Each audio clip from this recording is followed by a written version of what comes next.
Hello, welcome to Bloodhaus, the show where we talk about art house horror movies. I'm your host, Joshua Conkel. And for some reason this week, I'm also Joshua Conkel. Welcome to another week of What? Bloodhaus. Oh What's no! going on? Doppelgangers already. How are you? I'm good. How are you doing? I know you're I'm not. sick, No. but I'm fine. I haven't really Okay. spoken to anyone in about 48 hours because I'm sick. So it feels like, when you don't go talk, you don't talk to somebody for like a really long time and then you do, and then it feels like you are talking way too fast and it makes you feel insane. That's kind of how I feel.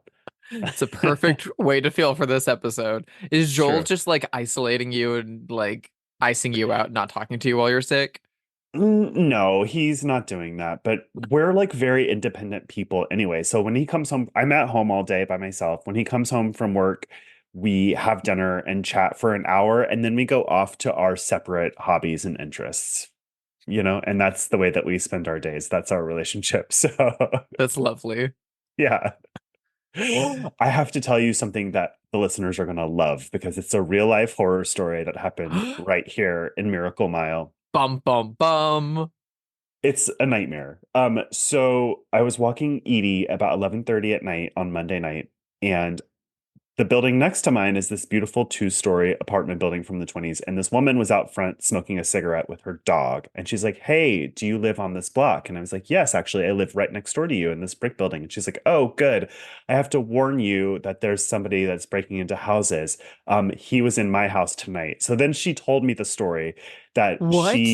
yes. So she came out of her house to have a cigarette, which takes what, 5 minutes? And by the time she went back in, she had her dog with her. Her dog is walking in circles and whining. And it turns out she had a man inside of her hall closet watching her. Oh my God. Now, she had met this man earlier in the week. There was some sort of altercation that I had no idea about on our block where the police came. And so there was like kind of a crowd outside, and she met him there. And he said that he lived across the street, which he, spoiler alert, does not.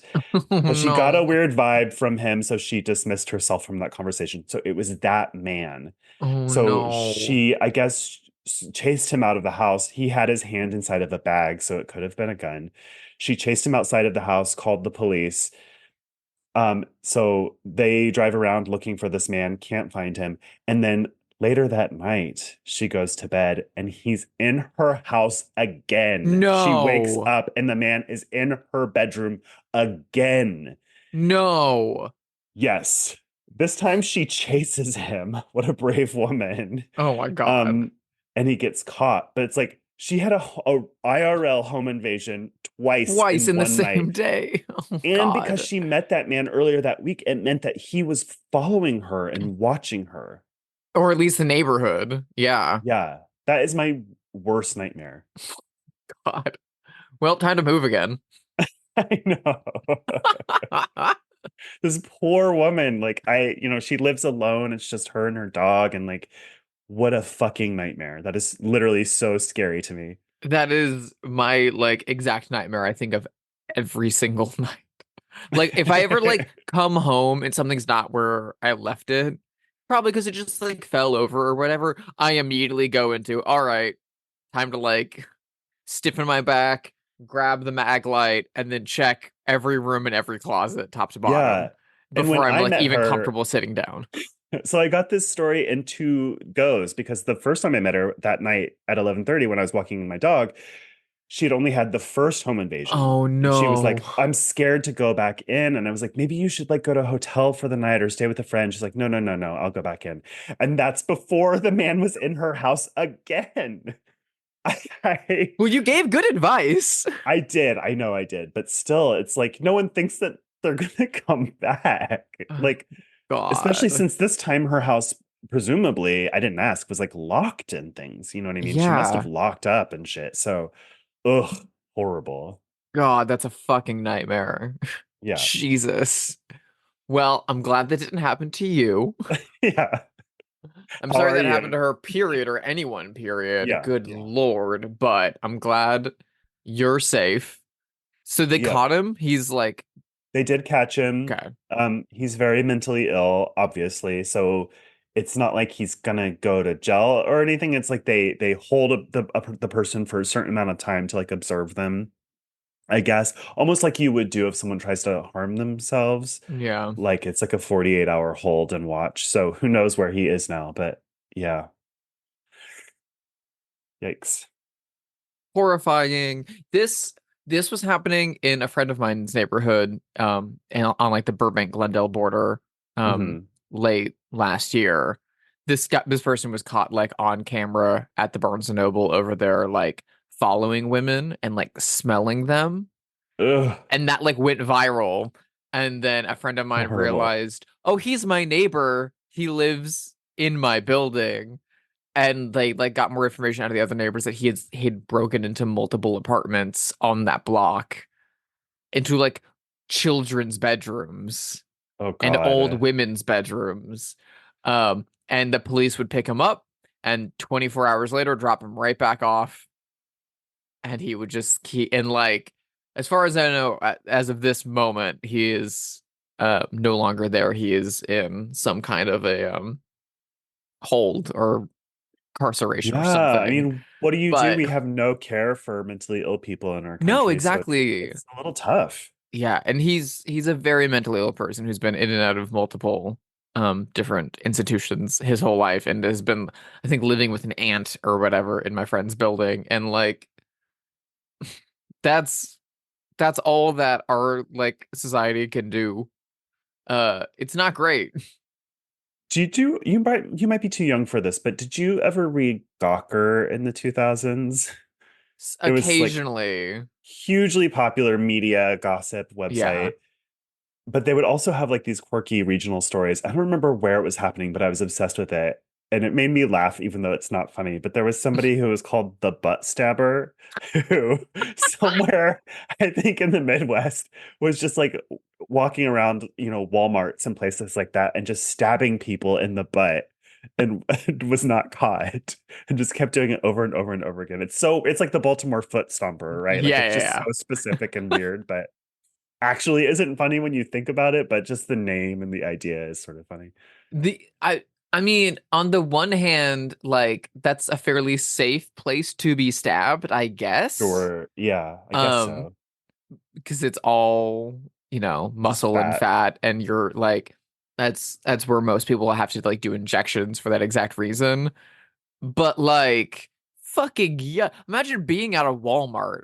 Imagine it's You're just minding your own 2006. You're business. listening to the Black Eyed Peas. You are like fully just there to get some toilet paper and see what's around, and someone stabs you in the butt. With like a steak knife. And they were never found Horrible. as of this day. I think eventually they were found. I can't quite Okay. remember. I don't know. I have that fever brain, so I just thought of it out of the blue. How are you? Have you been watching anything cool? I have been, as a matter of fact. I watched a couple like big things off of my like watch list this weekend that Hmm. I've been like meaning to get to for a very, very, very long time. One of them you would fucking love. It's from Spain in the like mid 1950s, so like Franco Yes. era Spain. As we Hmm. discussed multiple times on the show. Hmm. Um, and it was directed by Juan Antonio Bardem, who is the uncle of Javier Bardem. Whoa. He directed a really great 70s Spanish co-produced giallo film called The Corruption of Chris Miller, which I'm a really big Hmm. fan of. But this early 50s like melodrama thriller is called Death of a Cyclist. Yep.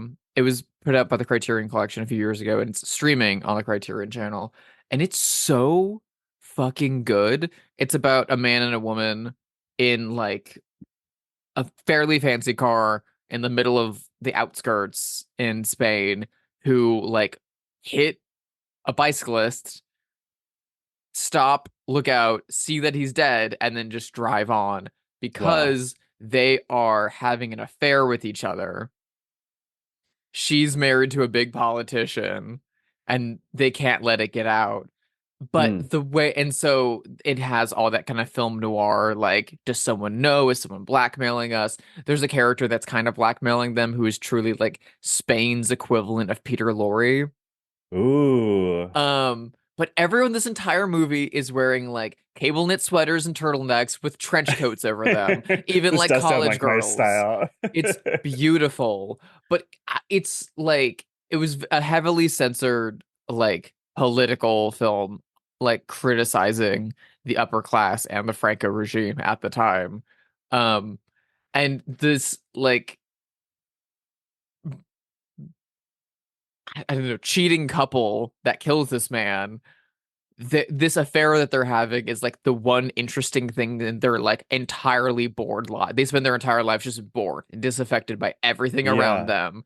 And even their like illicit romance should be exciting, but like they've known each other since they were kids. They were childhood sweethearts. So even then it's still like comfortable and easy and boring to a degree. Yeah. And so now that they've killed someone, they're kind of like, oh, oh, there's something going on here.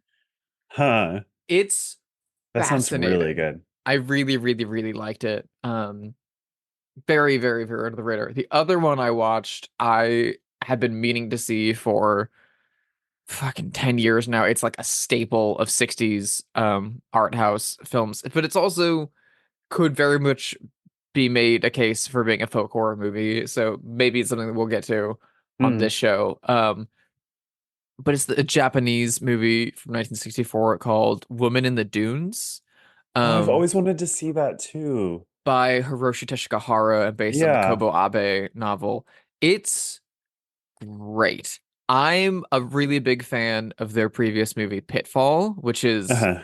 like a Lynchian ghost movie, which you would fucking eat up with a spoon. Yeah, that sounds good. Um, but Women in the Dunes is a 2.5 hour long movie about a like amateur bug collector who like goes out to like the sand dunes on the outskirts of town and like the country to like look for bugs. And when he misses his bus, the townsfolk are like, "Oh, well, like it's such a long walk. You might as well just like stay the night here. We'll talk to someone and see if you can stay with her." And they find a woman who lives in like a small house at the bottom of a sand dune. Uh-huh. Um, and they're like, "Oh, she'll let you stay there. So just go down this ladder, and she'll let you stay the night there." And of course, the next morning, the ladder is gone, Ooh. and he's forced to live with her.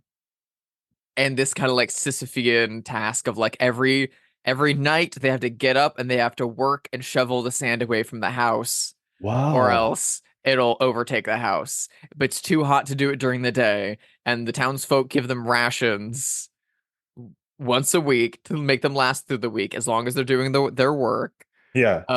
And so it absolutely evolves into this very like archetypical erotic sexually charged like personality nightmare. It's very much inspired by like Jean-Paul Sartre and Ooh, that sounds so good. Albert Camus, and like it's really, really, really good. Like neither of the main characters have names. They just like are archetypes. She's very like wild, associated with nature. Like it's it's really, really, really, really good.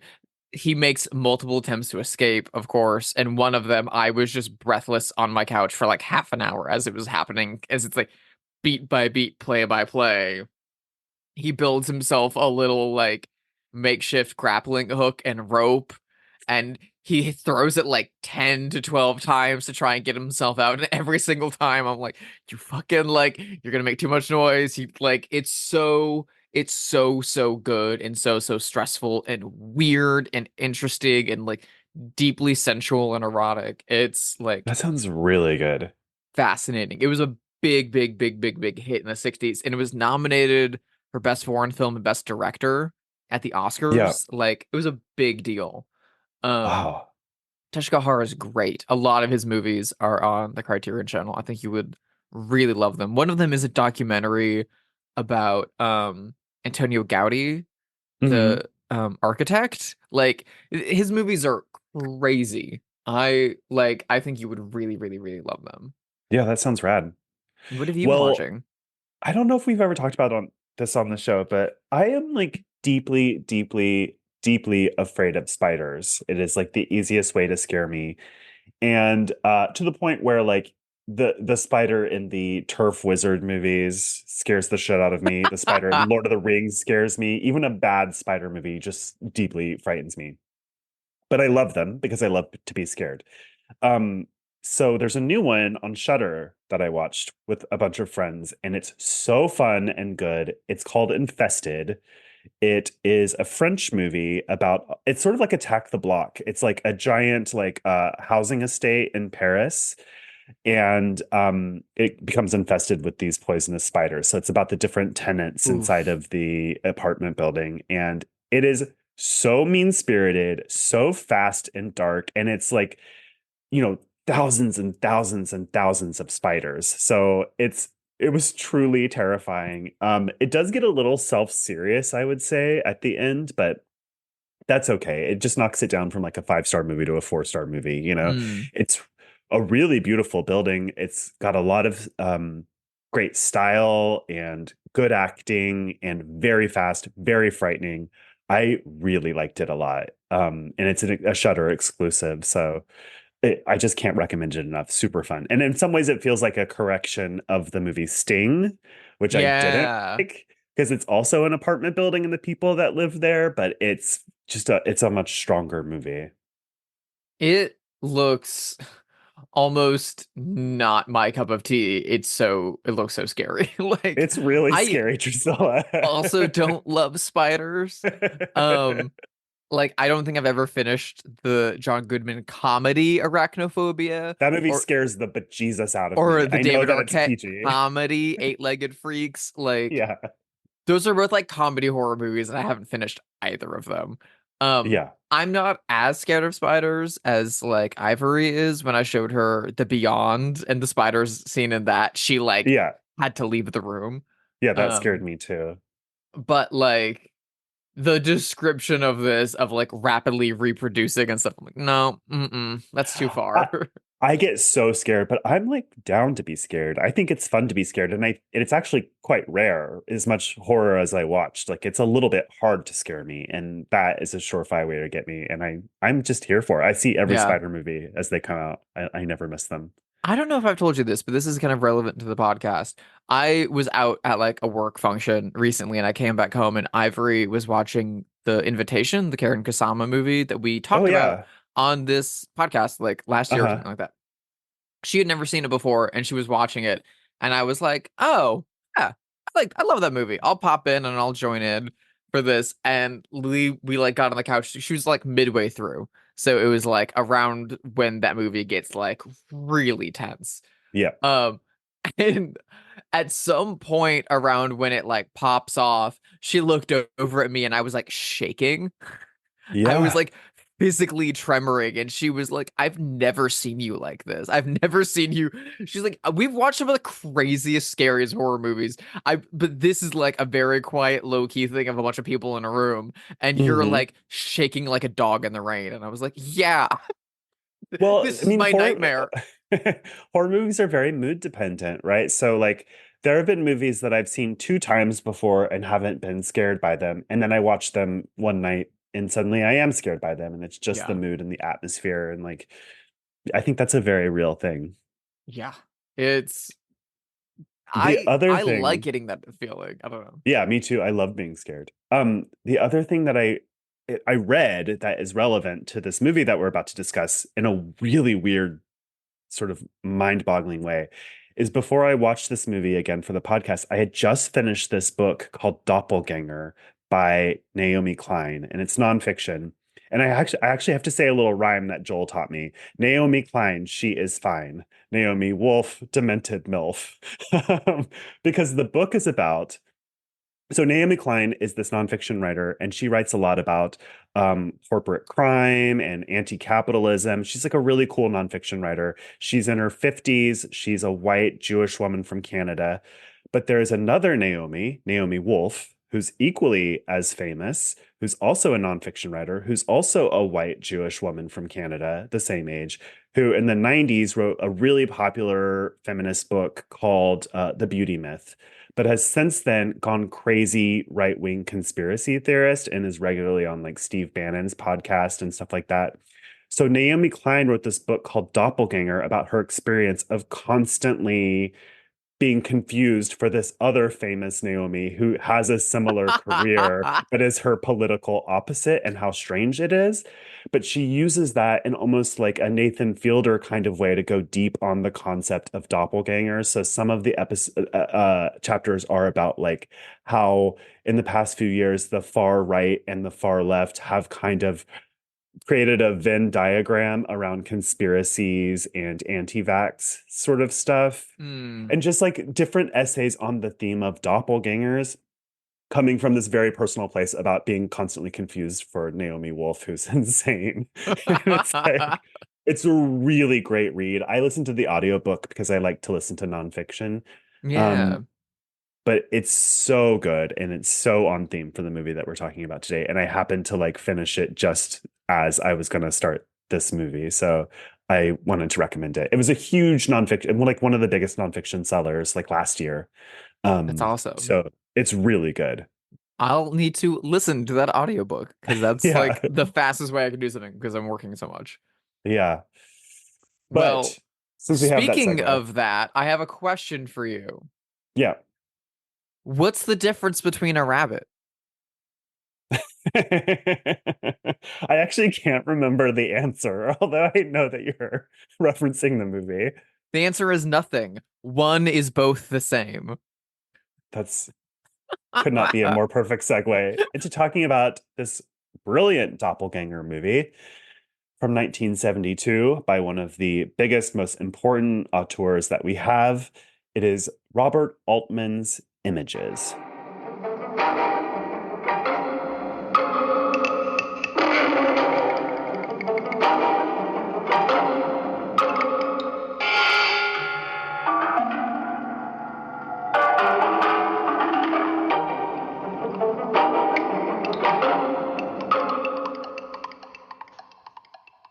So we'd both seen this movie before. We both like this movie. We both like Robert Mhm. Altman. In my memory, I loved this movie. The vibes are off the charts. Yeah. It's so cottagecore, so chic. I mean, Quite after literally last, cottage core. yes, Like yes. And after last week, I have to say, all of the listeners were like, give us more interior design chatter.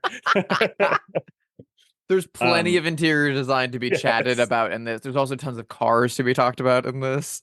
They have two Like beautiful spaces. They have an apartment in London or some big city, and then they have the cottage, which is where most of the movie takes place. Both are beautiful. They do have a real Ames chair in the yeah. London apartment. They both Um, have like turn of the century like bar and like drugstore mirror back signs all over both of them that are well, so beautiful.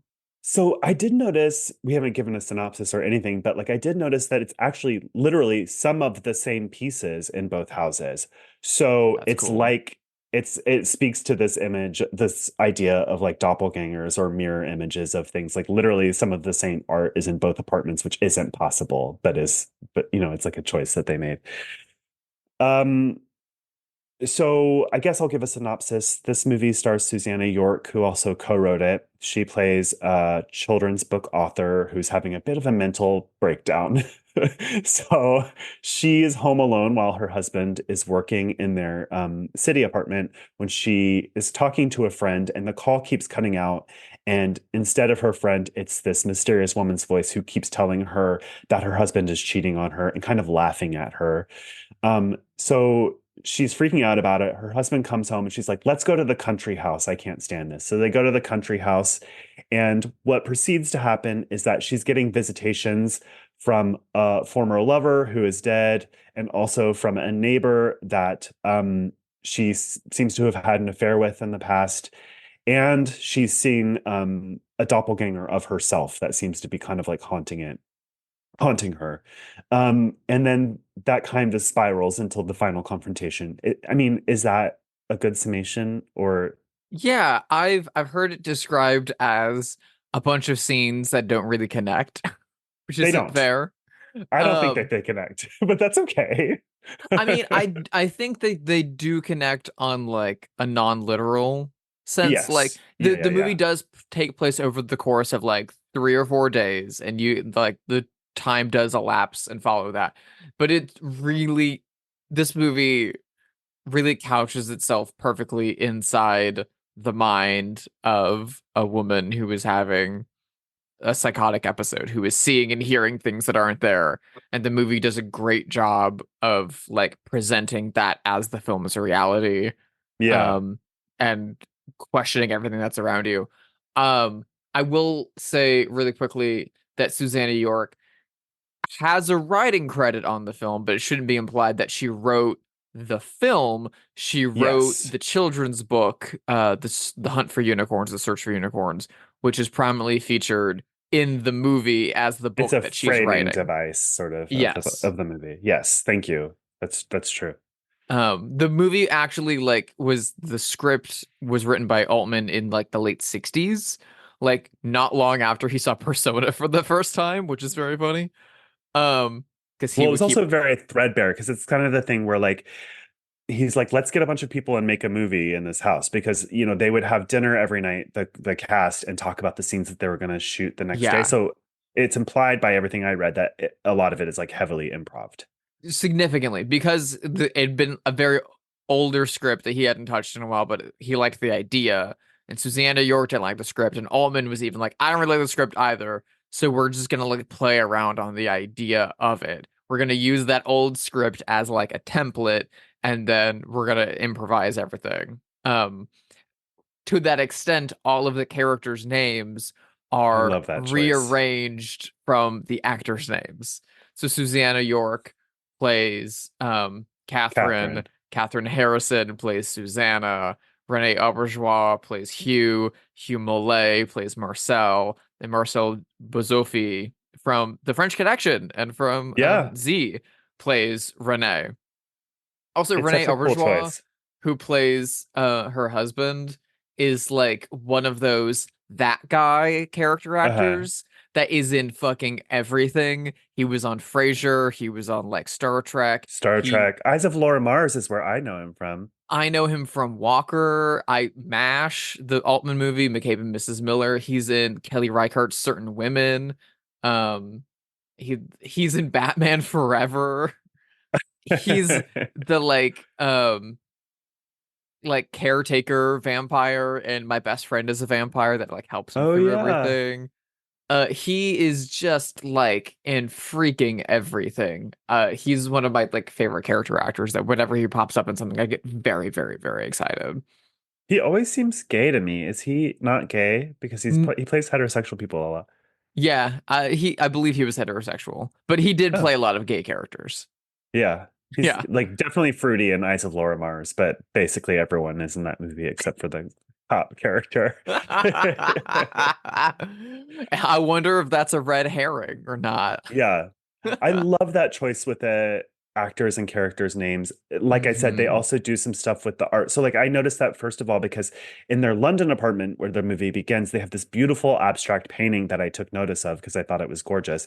And then later it shows up at the neighbor's house who's a painter. So she goes to drop off the little girl or pick her up or something. And the man is working on a painting that's leaning against the house, and it's that painting. So it can't be that it is currently in their London apartment and he's currently painting it in the countryside. So Hmm. it does little things like that a lot that are really cool. I mean it's also full of like as soon as they get to the country house, she looks off the cliffside and sees her car driving up to the house and sees herself get out of it. I love Um, it. there's so many great touches like that. Or like she'll look out the window and see her husband come back with the groceries, and he'll like be taking the groceries out of the car, and then you see a hand in the car hand him more groceries. Yeah, it's so good. There's so many great tracking shots through the house too, because she's constantly seeing um Marcel Bozofi, who's her former lover, who she says died 3 years ago in a plane crash. Um, she keeps seeing him everywhere, but especially in the country house. Um, and so we'll get a lot of shots where like she's walking through the house and we're tracking behind her, and we'll just see people like run around in the other rooms. Gonna like quickly close the door or like move Yeah. to somewhere else. You can't see who it is. And sometimes like, oh, her husband brought their friend and neighbor over and his daughter, and they're hiding to surprise her. Okay, maybe. But also she's also seeing things, and sometimes she'll see her husband as her former lover. She'll see the ghost of the former lover speaking to her, and it's her husband Yeah. dialogue, but coming out of him. It is so deeply unnerving. Um, and it very quickly escalates into prompting her to use scissors and knives and shotguns Yeah. towards productive means. There's a few This murders in woman, this movie that you're not sure if actually happen or not, and to the point well, that yeah, bodies are rotting and you still don't know if they're actually there or not. 100%. This woman, except for being crazy, has my dream life. Like, she is a children's book author. She has a country house in rural Ireland. She wears beautiful coats and sweaters. I love the aesthetic of this movie so much. It's Me too. beautifully filmed. It has an incredible score by John Williams. The aesthetic is just extraordinary. I will say I do love this movie, and so I'm just saying that in advance because what I'm gonna say now will make it seem like I don't. Which is like I get the idea that this is seen somewhat as a lesser Altman film. It was re-restored by Arrow in a beautiful, beautiful restoration that is just absolutely gorgeous. Um, and it got some pretty bad reviews, including Pauline Kael, who didn't like it. You know, a lot of critics at the time didn't like it, but it's been growing in esteem since then. I had the experience this time of, I was sick, and so I wanted to just keep watching movies. And so I decided to keep going with Altman. So I watched this, and then immediately after watched Three Women again, which I hadn't seen in 20 years, Hmm. which is considered like one of the Altman greats. And Yeah. seeing them back to back, I have to agree that this is not on the level of Three Women or Nashville. A few things are. Listen, Robert Altman is one of the most prolific American filmmakers and Yeah, maybe our only like major American auteur in that way. Um, and in the same way that you would talk about, Ingmar Bergman or Alfred Hitchcock or something like that, there's like tiers to yeah. his films. And very much so Three Women in Nashville, and then it gets subjective. Some people put McCabe and Mrs. Miller, some people put Come Back to the Five and Dime, Jimmy Dean, some people Oh, I put love Come Back MASH. to the Five and Dime. Me I too. love that one. So that like top echelon is debated. I think Yeah, Back to the Five and Dime, Jimmy Dean. Jimmy Dean is like that. Three Women in Nashville are his three perfect films. those are the ones that I love the most too. But also like I was Ivory and I watched this movie in bed, which was outrageously cozy in the way to watch it. And while afterwards we were talking about how Altman's like style, which is like you can see it a mile away. There's always the overlapping dialogue. There's always these long zooms. The Yeah. camera's always weaving in and out of spaces. It's always mobile. There's a lot of improvisation by the cast.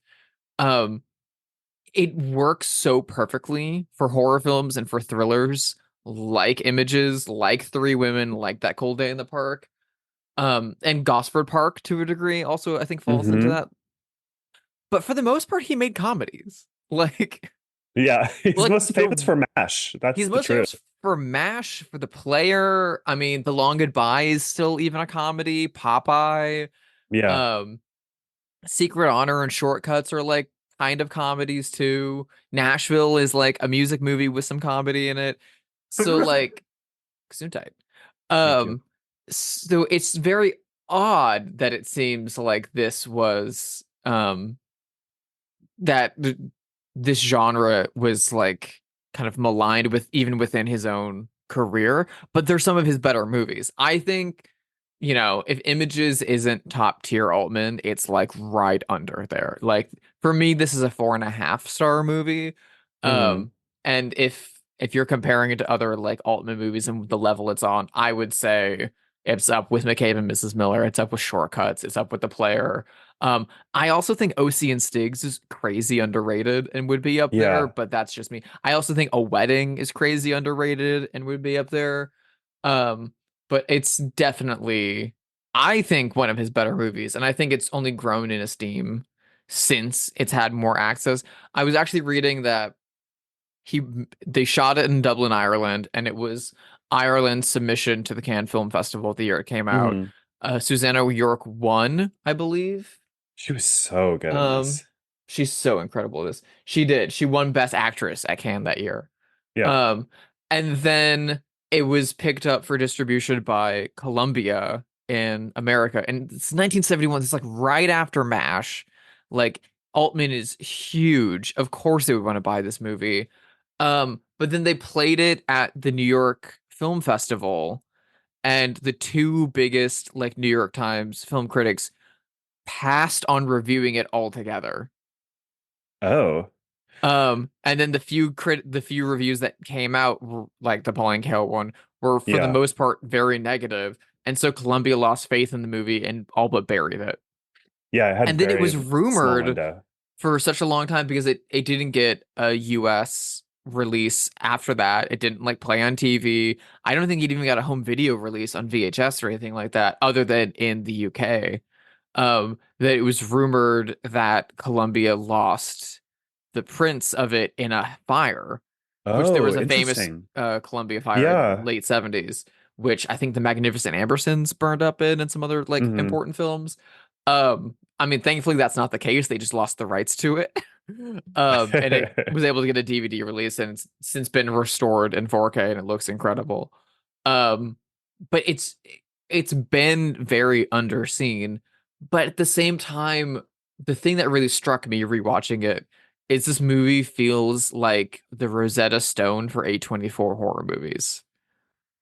Yeah, I see that completely. I mean, you can definitely see the influence of this on anything from like I did think of Men by Alex Garland watching Yeah. this, very similar, style. Yeah, I mean, for sure. Um, Pauline Kael said that this was a psychological thriller with no psychological thrills. And while I don't actually, I mean, she was such a bitch, and I love her so much, even when I don't agree with her, which I don't hear exactly. I do think that this is Altman at his most shallow, which I do, isn't as mean as it sounds. I think that this is him like experimenting and playing with other artists, Hmm. but I don't think that there is a there. Like I don't think that this movie has anything like super deep to explore beyond, some themes and ideas. And that's okay. The film is so beautiful and the acting is so good, and I think it's a good movie. But I do think the spirit of what she said, even though if I don't wouldn't goes that far, is kind of true. I think that, not a very shallow artist, Robert Altman, but if we're looking for a shallow Robert Altman movie, maybe this is in consideration. I don't think it's that. It feels more like a character study puzzle in the same way that a David Lynch movie like Mulholland Drive is, or it's like, Mhm. again, like Altman has said a lot that he was very, very, very influenced by Persona after he saw it and was super into Bergman, and that like is all over Three Women. That's all over this movie.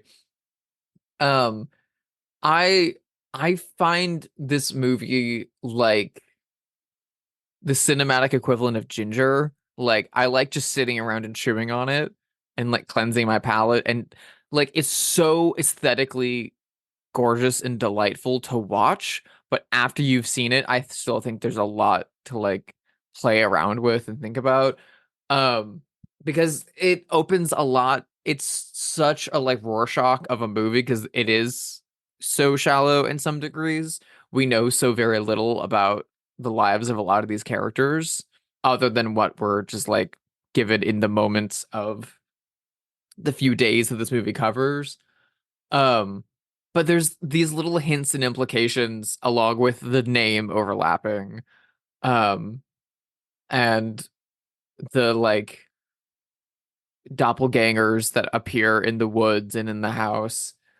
Um, the most compelling thing to me is this idea that the movie never outright states, but only like hints at that Catherine Harrison's character might be Susan York's character as a child. Yeah, I thought of that too. That was so interesting to me. There's a Um, really beautiful moment where they're alone in the house together, and Susanna York and Catherine Harrison looks up at Susanna York and says, "What did you look like when you were my age?" And she says, "I looked just like you." And she said, "Great, because when I grow up, I want to look just like you." And they Yeah. have very similar backgrounds. And it gets to this really, really interesting idea that I love. And one of the most profound scenes to me is when Rene Auberjonois has fallen asleep at a little party that they're Hmm. having. Um, and Hugh Millay, who's the neighbor, kind of like takes his daughter outside to the car, and Susanna York joins him. And then as soon as she's in the car, um, he starts trying to like make out and kind of like very much cross the line with Susanna York in the middle of the field. While Catherine Harrison kind of watches through the misty window of the car. And it really feels like this cyclical recreation of a daughter watching um an abusive father be abusive to another woman, Yeah. and also her enacting the cycles of abuse that she was a part of and like reliving that from both perspectives at the same time.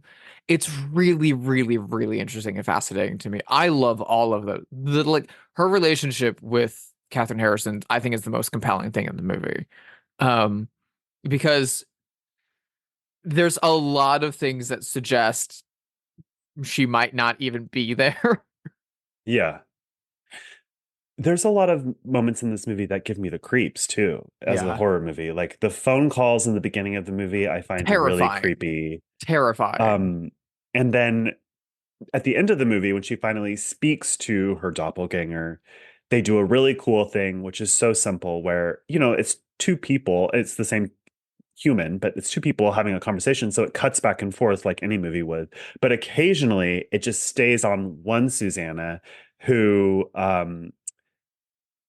then does the other character's line. So you are meant to understand that maybe she's actually just alone and talking to herself. This is like a low rent comparison, but they actually do the same thing with Gollum and Lord of the Rings when he's like talking to himself. Like sometimes they show him as another person in a second shot, but sometimes he's just doing both voices and turning his head. So you know that he's just talking to himself and he's meant to be Yeah. real. You'll see one Susanna York start a sentence, and then the sentence will keep going on the audio track, and I'll cut to the other Susanna York finishing the sentence visually.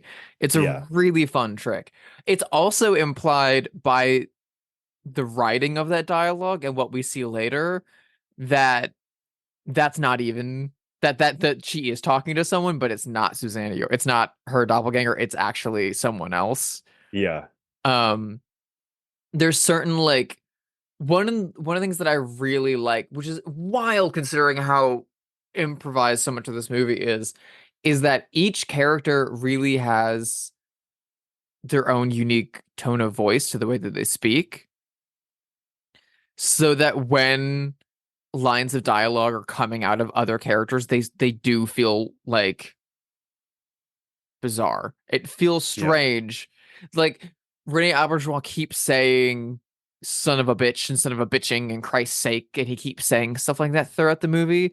So that Hmm. when you hear Susanna York talking to herself and keeps saying, Christ's sake, Susanna, let me in. Or when Marcelo Bazzofi is saying, oh yeah, the son of a bitching vermouth is over there, you're like, I think I know what's going on a little Yeah. bit. It's really, really interesting. Also, the line, where the hell is the son of a bitching vermouth is so funny to me. I Who wish hasn't found themselves saying that? I wish Altman had gone into a Paul Newman level career of just putting out like salad dressings and alcohol later in life. Yeah. And I wish we could have gotten a bottle of Robert Altman's son of a bitching vermouth. I wonder what the deal is with sex in this movie because all three men, maybe it's just a product of the time too, and I just wasn't there for the time, but all three men are so haphazard and rough with her body and just kind of like Yeah. throw her around and do whatever they want with her. Not to the point where it's like sexual assault, really, but at some point she's like, "Why are you so rough with me? Do you have to be?" And he's sort of taken back and he's like, "Oh, no, I guess not." Yeah, there is that moment where he says that, but then there's other moments where multiple of the men which aren't there. At least one of them is explicitly not there. Tells her, no, but you like it rough. You want it like Right. this. You asked me to do this to you. So Yeah. it one of the things that I really love that multiple friends of mine who've seen this movie have pointed out is the levels to which Susanna York's character turns on a dime and a lot of those Hmm. sexual scenarios. Hmm. Some of the times she is very into it. She's very come hither. She is like just like as equal participant as the other, and then she will turn on a dime and very quickly freak out and scream and fight back and want to stop. Or the opposite, she'll start fighting and it will turn and dovetail into that. There's a like what's described by a ghost later in the movie as an orgy, kind of like three-part sex scene that happens in the middle of the film, um, where she like memories of her affair with the Frenchman and sex with her husband and the neighbor all kind of like coincide together. Yeah. Um, and it's really, really fascinating. And there's a moment in it that I really loved.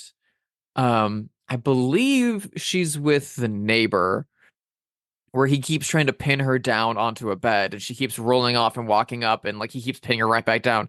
And then finally she drops herself onto the bed. Yeah. It's very evident that they're playing a game.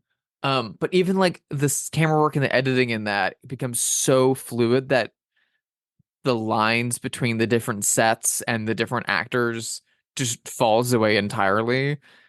They like switch Rene Auberjonois and Hugh Millet out in the middle of one shot, like a Texas switch. It's fucking incredible. I find that like really, really amazing and powerful too, because there's absolutely so many people that I've had relationships with that remind me of other people that I've had relationships with. Sure. And it's Yeah. really, really easy to just see a flash of another person and another person's face or in a gesture and it's something they say. And like, if you're especially in an intimate moment with someone, that could absolutely ruin it, or in her case, maybe entice it. Hmm. And yeah, there's a way that you can be haunted by people from your past in that literal sense too. Yeah. I also like the kind of like quiet sense of guilt that she has over her French lover's death. Um, because she like accuses him of faking his own death and he's there and he tells her that no, you saw me off onto the plane, you walked me onto that plane, you know what happened to me. um Well, yeah, I mean, the sense of guilt is so interesting because she gets those phone calls in the beginning of the movie that say her husband's cheating on her, which she freaks out about. But we learn later that she met her current husband while she was still with, she was having an affair with her current husband while she was with that ex-partner. And she yeah, had an affair with this neighbor. So it's like she's a cheater too. yeah, and he walks in on her later like talking to herself, cleaning the floor, saying I didn't cheat, I don't cheat, I'm not a cheater, I've never done that. Renee Auberjonois pops his head down and is like, you talking to me?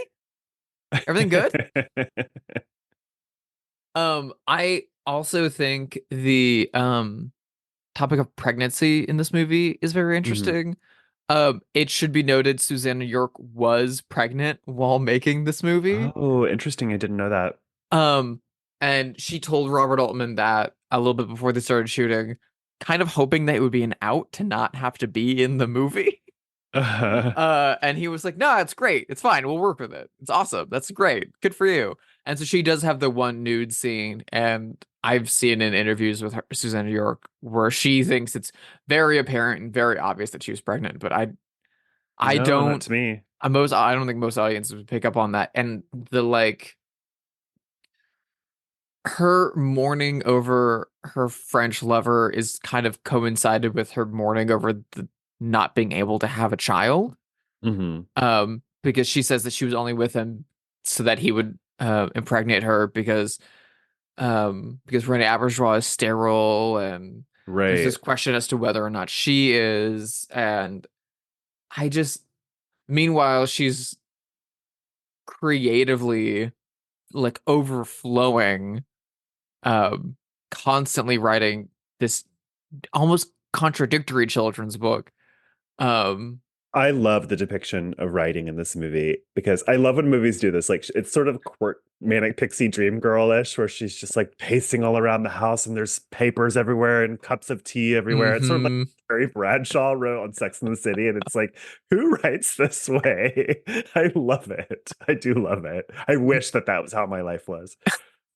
My favorite is when she's like sitting by the fire in the living room with the neighbors over and her husband is asleep and the neighbors like talking and talking and talking about his divorce and going through it. But she's also thinking about her story. She's like Yeah. writing in her head because she can't be fucked to like talk to this man about his wife cheating on him. I like the dog as well. So there's like a cute dog that we There's two eventually. dogs. Oh, are there? I thought there was just the one like kind There's of two like little dogs. collie type thing. So there's an old man who has this cute dog, but she's so afraid of it when it seems like it's a stray, and it The seems like collie isn't his dog. okay.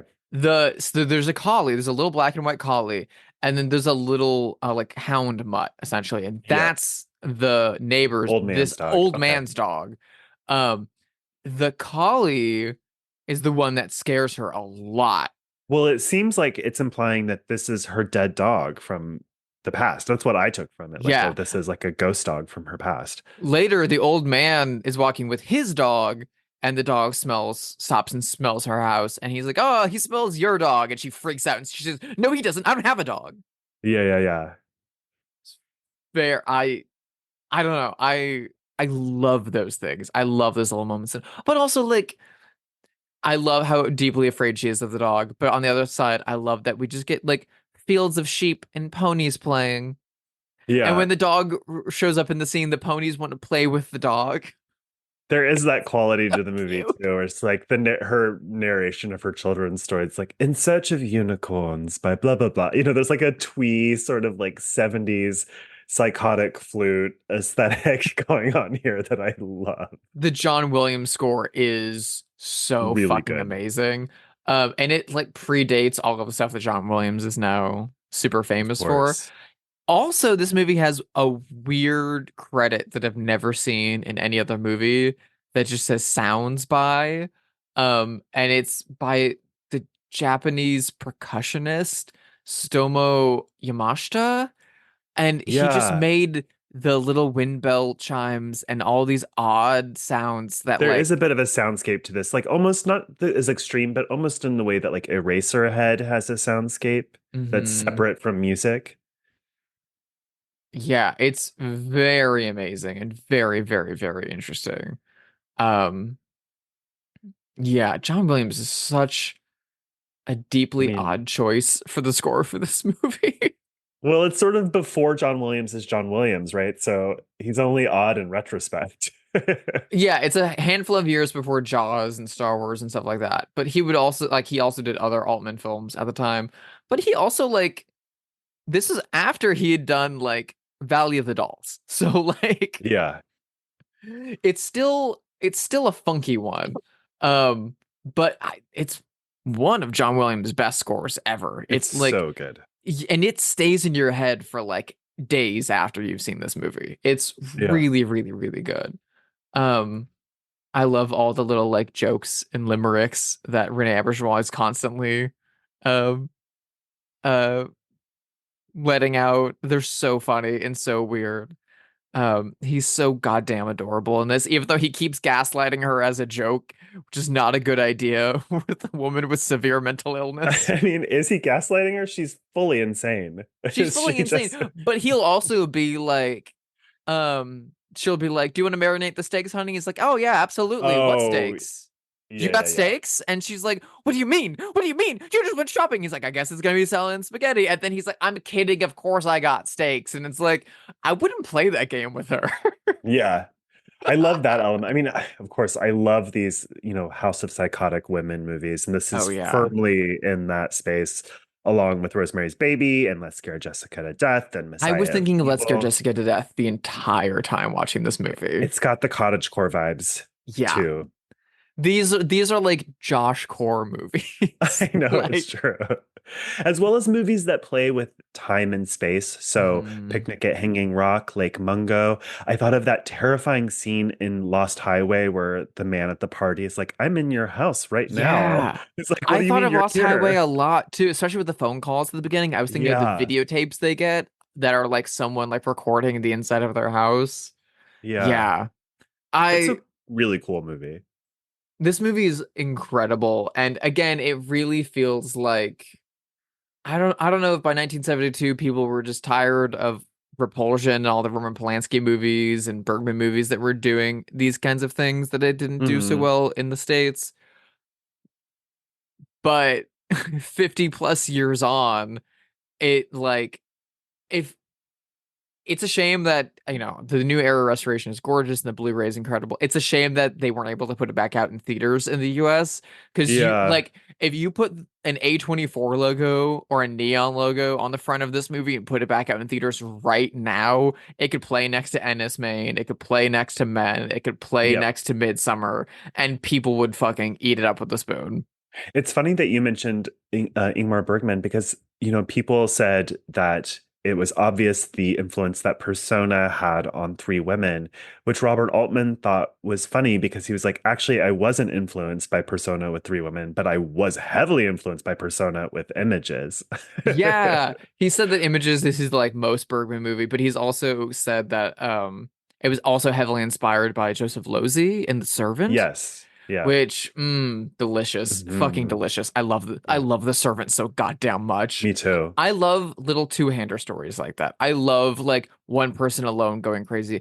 The reason I watched this movie for the first time was because I was working on a script that was along those lines, and I was like, I should watch Images. I should just make Yeah. sure this hasn't been like already beaten out by that. Um, I will also say for all the camera talk that we did on Inside, that poor camera in this movie fucking gets it. Yes. It's like Arabato level, keeps watching her every fucking. Well, that's another theme in this movie too. Like the title is called Images. Her husband is a professional photographer. There's cameras everywhere. So like that's in the mix of this as well.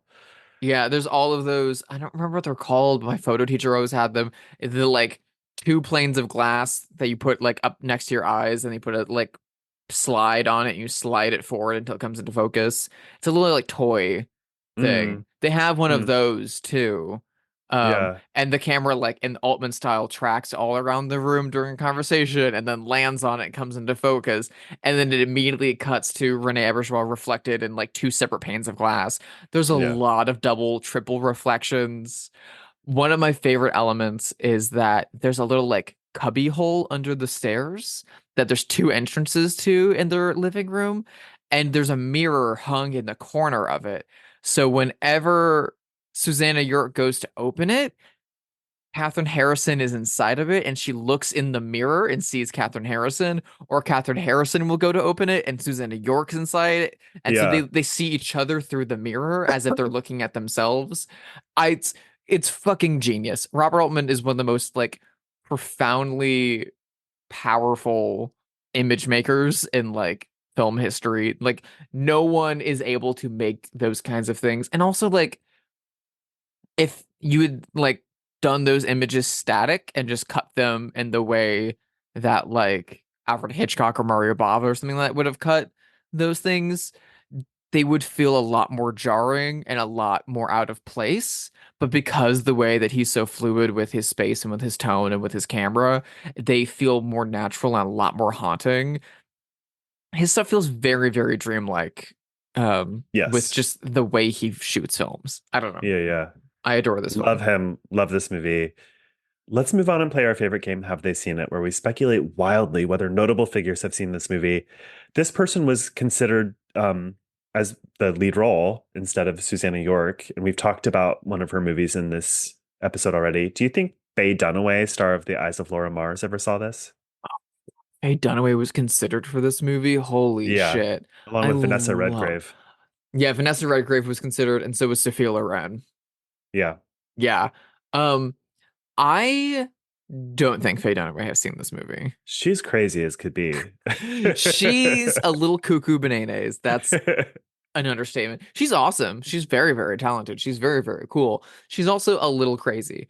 And also considering how little of a US release this got at the time, Mhm. I don't see her seeing this at Cannes. I don't imagine her doing anything at Cannes other than doing interviews and lines. Like and hanging out by a pool. I don't see her going in to watch a Robert Altman movie. There, It's a shame she never did an Altman movie. They would have, she would have been but great. I don't think that their personalities would have melded very well. Can you please leave? You're right in my eye line. Have you ever seen that video? It's so crazy. Oh yes. Um, she also was the judge on a now forgotten reality show called The Starlet, which was like Oh, top model, but for actresses. I've seen And it. it's great. And this guy I follow on Instagram, Jeffrey Mixed, always plays clips of it. And the catchphrase when you got kicked off was, "Don't call us, we'll call Oh, you." you. That that's a that Jeffrey is a friend of mine. Yeah, I He figured he was. Yeah. He, I think in 2019 or something, tracked down every episode of that show and like screened it at another friend of mine's house. Great. And so we all got together and watched it like all day long. It was the like even more like upsetting thing about it is that like if you won the Starlet after going through all of that, after being shit talked to your face by Faye Dunaway for like 8 episodes or whatever, your big prize was a guest walk-on appearance at One Tree Hill.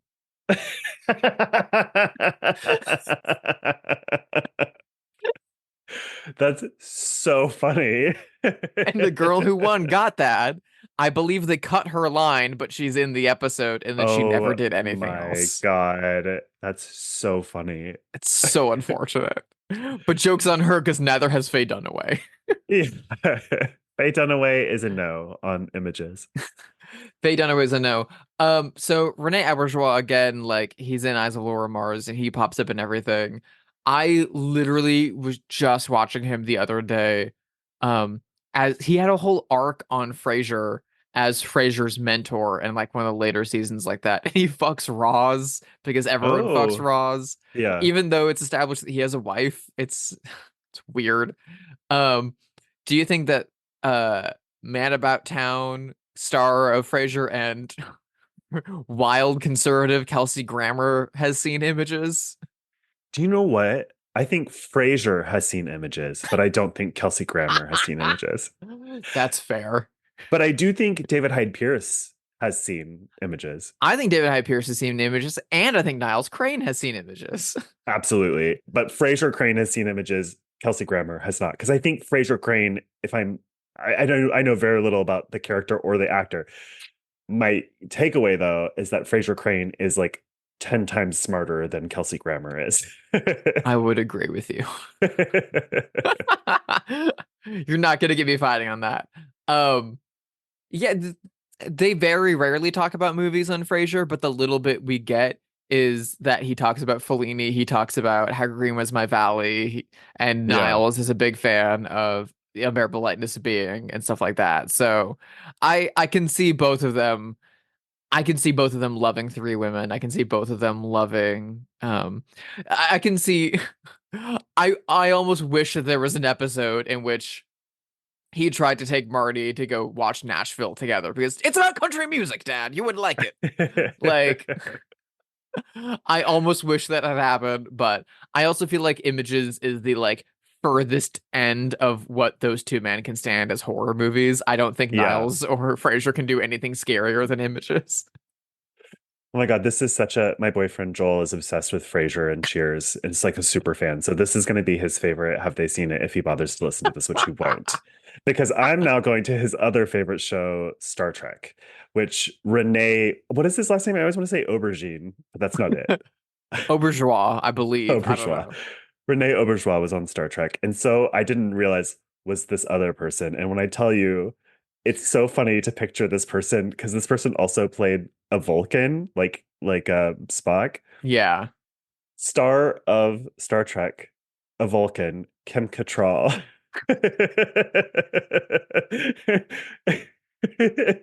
Also, when we're done, Google image Kim Cattrall Star Trek because it's really camp and funny. Um, do you think the star Samantha of Sex and the City, Kim Cattrall, star of Porky's, has seen images? She's also the star of Big Trouble in Little China. A movie I adore. I was literally wearing a Jack Burton tank top yesterday, the one he wears in the movie. Um, I think she has. Kim Cattrall like actually She's smart. has like really, really, really good film taste. She did a Criterion Closet video a couple years ago and was Oh, did like she? pulling some big stuff. I have to She's say, great. we're late talking about Criterion Closet lately because I've been feeling like that's getting a little bit low rent. Like it's starting to feel like they'll just let anybody do those. Because there's some people lately I'm like, why is Chelsea Peretti in the Criterion Closet? You know what I mean? Like it doesn't have the shine that it once did for me personally. Well, it's it used to be the like, oh, people are like stopping by because they're like restoring a film they worked on, or they're like talking about a film Right. that they worked on. So let's have them pop in and um like get a freebie and talk about stuff.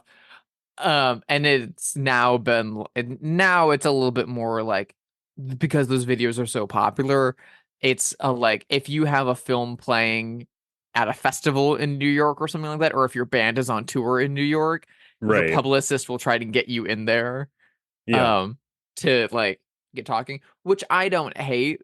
I actually I don't like that hate that's it, but I like just a feel like thing, and I think it's a good accessibility thing. I guess. I don't I Um like that Criterion is snobby though. Like I don't necessarily think it should be accessible. You know what I mean? But that's just me. I'm a cultural elitist and it's not nice.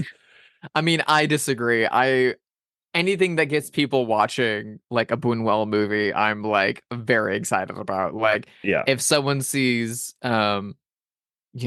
someone, if for some reason, like, I don't know, seeing Yo La Tango in the Criterion Closet gets someone to like watch a weird art film, that's a win in my book. Right. I will also say, looking at Kim Cattrall's picks from the Criterion Closet, Nashville is in there. Oh, She really? picked Nashville, and she picked Roman Polanski's Repulsion and Cat People. So she's for So sure seen this. she's for sure seen Images. Like, and if she hasn't, she'd love Images. Yeah, she would love it. Kim Cattrall, you would love images. Take a break from your slam poetry or spoken word poetry and watch Robert Altman's images. She's so fucking cool. Um, well, like I was saying, this movie really feels like a lot of like an urtext for what is being like done in a lot of modern, um, you know, quote unquote elevated horror, unquote, Hmm. um A24 and Neon and BFI, like all those like stuff that's been coming out of late. So my question, okay, fine. Do you think that Alex Garland, the director of Men and Ex Machina and Civil War, has seen Images? That's an interesting question. Um, I just actually don't know how much he knows about film because he comes from books, from the world of books, and was a novelist. But he Hmm. is smart and sophisticated. And this is Um, a movie about a novelist. True, children's book author, but still. I mean, Um, children can read novels. and this movie really does feel like the movie Men, or rather, Men feels like this movie in a way. Hmm. So I'm gonna say yes. What do you think? Yeah, I I definitely feel like he has. It seems like, I don't know. It seems like the kind of thing that A was a bit more popular and more of a cult film in Europe than it is here, especially in England, Scotland, and Ireland. Right. Um, and I also feel like a little bit when it had its like home video resurgence around 2003, and then again like 2017, 2018, that it's really started to like seep into people's consciousness. And I also feel like these are the kinds of stories that people are like interested in again. And I think Yeah. Kayla Yeah. Janice's book, House of Psychotic Women, had a lot to do with that. Um, This is in that book, surely, right? oh yes. Yeah, Oh yeah, yeah. yes. Um, yeah, I definitely think so. I feel like he's definitely seen this. I feel like Alex Garland, and I feel like Ari Aster has seen this. I feel Yeah. like Yeah. If you've had like a big like indie horror hit from like 2016 until now, I would be shocked if they hadn't seen Images. A Um, hundred. do the like founders and executives of A24 have seen Images? I doubt it. I don't think But so. Yeah. yeah. No, I don't think so. Anyway, That is it for this episode of Bloodhouse. Thank you for listening. Please rate it 5 stars wherever you listen to podcasts. You can email us at bloodhousepod@gmail.com. You can follow us on Twitter or Instagram. Drusilla, where are you these days? People, my where can people see your image? my images are up and are for sale over at sisterhidedesign.com, which is a lovely little landing spot, and you should go check that out. And you can follow me on Letterboxd. If you look for Sister Hyde or Drusilla Adeline, you can find me on there. And you can see what I made of the other movie, The Invitation, that came out recently. Not the Karen Kusama one, but the vampire movie, The Invitation. Yeah. And you can follow me on Instagram at Hyde Sister. What about you, Josh? How can people find you and your double? I am at Joshua Conkel on Letterboxd, Blue Sky, and Instagram. We are continuing our exploration of major auteurs. I use the term major in quotation marks this time because we both have very mixed feelings about this particular filmmaker. What are we watching next week? We are watching someone who has, I think, routinely failed our game of Have They Seen It? As we will be taking our first steps into the cinema of Aaron Darrenovsky